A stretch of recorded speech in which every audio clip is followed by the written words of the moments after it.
Night of the Horrifile presents Fresh Popcorn.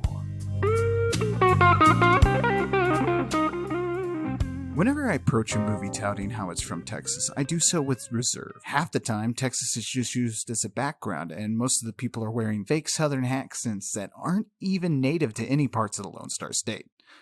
I'm not from Texas, but I do have an affinity for it, so those flicks usually just get turned off. I was worried about all this when I turned on Texas Tall Tales, but I'm proud to admit I was wrong about my approach. Texas Tall Tales is as Texas as you can get with a horror movie. The stars, the writers, the directors, and the producers are native Texans. And the love of Texas plays out in this film. How many times can I say Texas in this review? But what about the movie itself?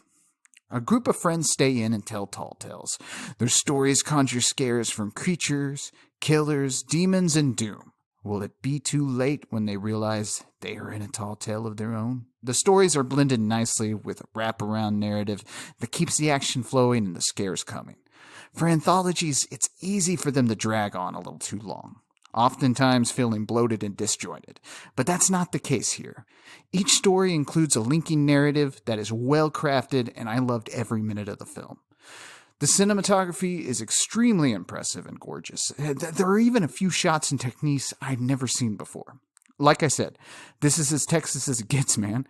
There is a grindhouse feel mixed with a classic ghost story vibe that makes for one beautiful film when it's done with you. And the film never really lets you go. The stories are great and all just the right length. The writing here is very impressive as well for a low-budget affair. The acting is pretty good too. I can tell everyone had a blast working on this project because that energy comes through in the performances.